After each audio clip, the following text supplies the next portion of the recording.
Makanya makna ibadah itu tidak selalu harus di atas sajadah. Makanya artinya ibadah itu apa sih? Segala nama yang mencakup dari seluruh perkara yang dicintai dan diridhai oleh Allah dari perkataan dan perbuatan.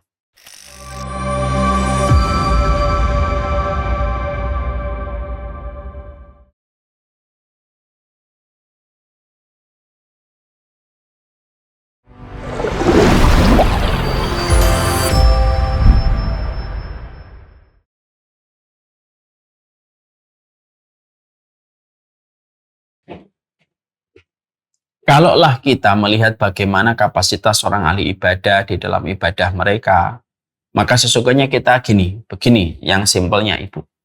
Sebenarnya apapun yang kita lakukan, kalau kita niatkan karena Allah itu ibadah. Ibu bekerja, misalkan Bapak bekerja, dari jam 8 sampai jam 5. Tapi meniatkan, ya Allah saya bekerja untuk mendapatkan yang halal, mencukupi keluarga saya untuk mampu beribadah kepadamu. Maka selama 9 jam dia bekerja itu pun sudah ibadah. Pulang naik motor, dia sembari bertasbih, dia selalu sembari dia dzikir sore, maka dia menyusuri jalan. Itu pun sudah ibadah dia kepada Allah. Pulang, dia menjumpai anak-anaknya, mata berbinar setiap anak ketika menyambutnya, dia memeluknya, dia menciumnya, lalu dia betul-betul melaksanakan amanahnya kepada anak-anaknya sesuai dengan perintah syariat, itu pun sudah merupakan ibadah. Maka sesungguhnya ibadah itu tidak secara ibadah itu jangan disempitkan maknanya.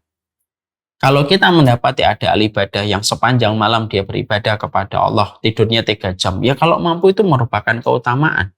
Tapi kalau memang kita belum mampu, maka kita bisa mengambil shortcut-nya. Contoh, barang siapa yang sholat asar, barang siapa yang sholat isyaknya berjamaah di masjid, lalu sholat subuhnya berjamaah di masjid, seakan-akan dia telah sholat sepanjang malam.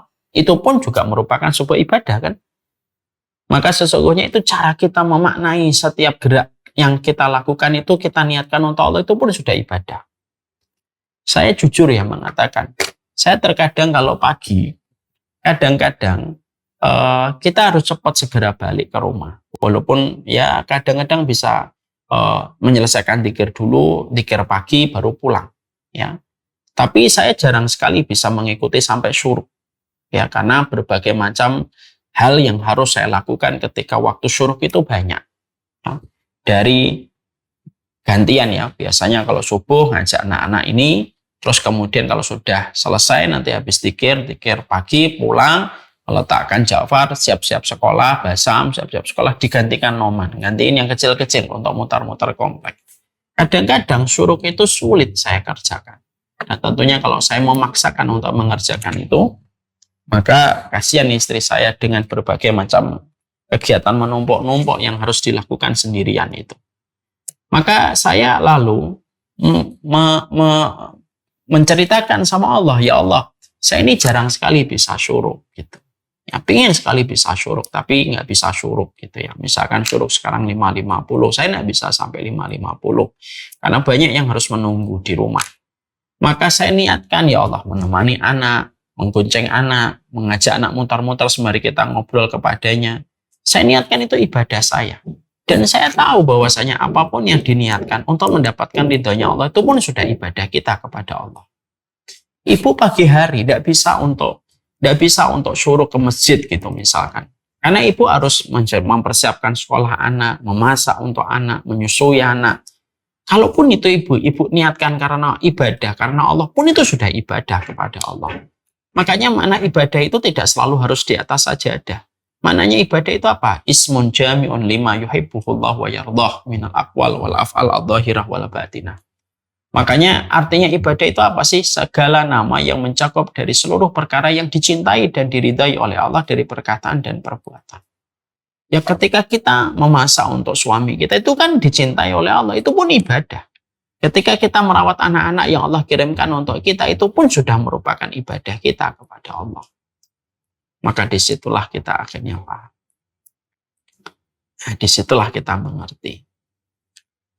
Semua itu bisa menjadi ibadah selama kita mengerti ilmu. Allah alam.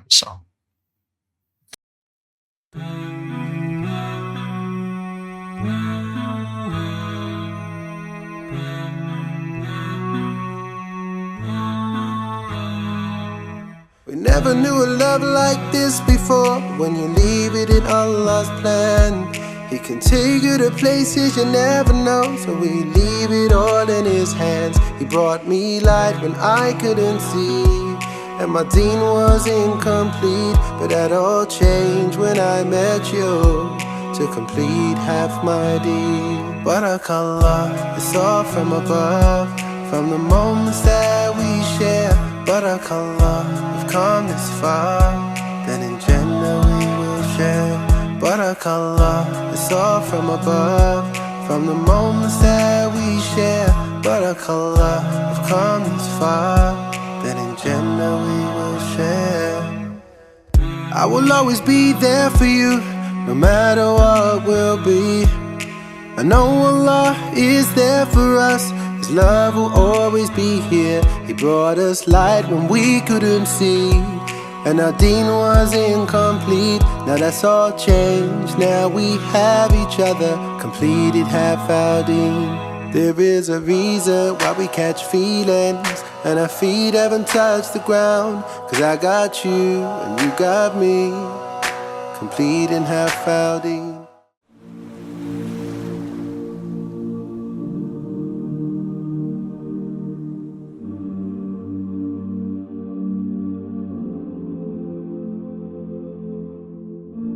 I've been holding for so long, scared I might slip away.